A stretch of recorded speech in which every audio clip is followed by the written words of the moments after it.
Yo, what is going on, guys? Sirius here. In today's video, I'm bringing you guys something that's a little bit different from what I normally upload. Today I'm going to be talking to you guys, why I mod and why I think you guys should mod. So let's just get straight into the video.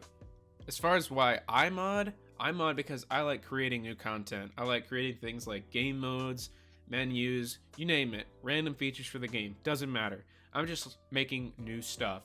And the reason I kind of got into modding to begin with was because of game development, because I play a lot of games. I like making new things for those games, so I figured, hey, this is a great way to learn how to develop games because you can learn from, the developers of the industry, and especially something as big as Call of Duty, for example. If you're going through their engine, you can see how they do all sorts of things.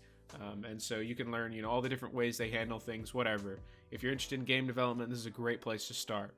And if you're just interested in playing the game differently, maybe let's say you want nothing to do with game development, but you want to play some cool game mode you thought up in your head. Well, obviously the developers don't have time to, or they just don't want to implement, whatever you're coming up with in your head. But hey, if you have the access to modding, why don't you just make it yourself? Because you can go, mod whatever you want. So there's a lot of different advantages to modding, and there's a lot of different reasons why I mod myself. But, as far as Call of Duty goes, which is what I've mainly done on my channel, it's, just making new game modes and things like that.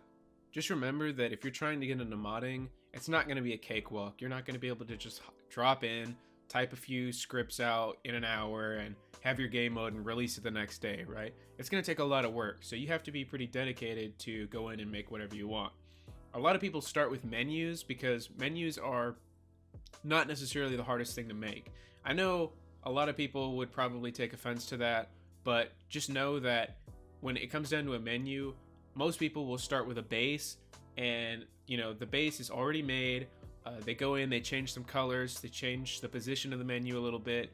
Maybe they add some public functions to it, and then they add a couple private ones that they make, and then they release it. And while that's fine, you're still getting used to the game, whatever. The biggest problem is that you're releasing content that's already been released over and over, and then you end up wondering, why aren't people using my menu? Why aren't people thanking me for this? Why are people getting mad at me for just releasing my work? You have to remember that if it's already been done and it's something that people have already seen 100 times, then you're really not going to get anywhere, because why would people use your content over someone else's? So if you're going to make something, make sure it's unique and make sure it's something that you made. So if you're going to start with a menu, that's fine, but make something cool, something new, things that people haven't seen before. Don't just go in and drop all the same old things and expect somebody to, just use your menu just because you made it. Another thing a lot of people tend to say is, well, I can't mod or I can't make unique things because I can't find any information anywhere. People won't tell me how to do X, Y, Z. Well, that's the problem with modding. A lot of it does require reversing unless it's a publicly documented game for something like Skyrim. If it's not publicly documented, you're going to have a really hard time getting into it, and that's something you have to account for whenever you decide to get into modding. So if you're going to drop into a game like Black Ops 2, for example, you've got a decent amount of information available to you. We've got decompiled scripts, we've got people who have been making mods for years or months, whatever. I don't know how many people are left these days, but you've got people around who can tell you stuff about what you want to do.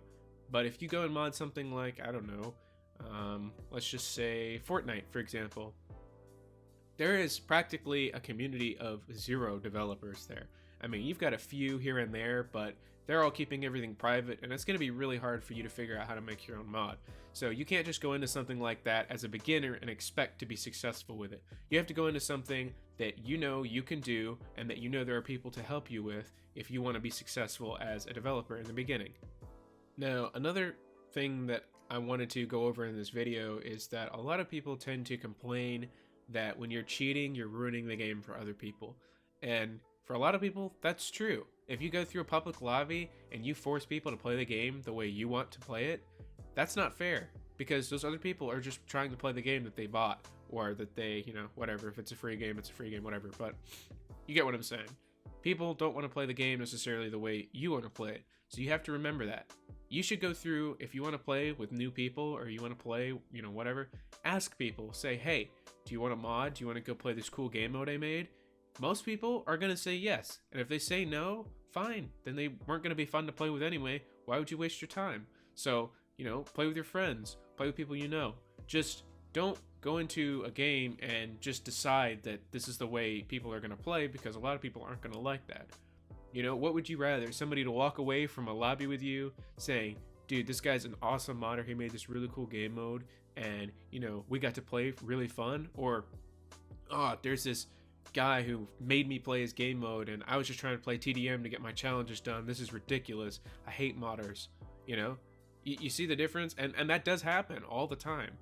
If you guys are going in there, kicking people offline, doing this, doing that, talking trash, you're ruining the community and you're making people go away from the game that you enjoy. So, what's the point of that as well? You're driving people away. Well, with a community as small as it is, especially for Black Ops 2, you guys can pretty much tell a lot of this that I'm saying is for Black Ops 2.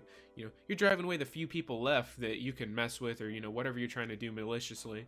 You're running out of people. So what's going to happen when it's only you and other toxic people?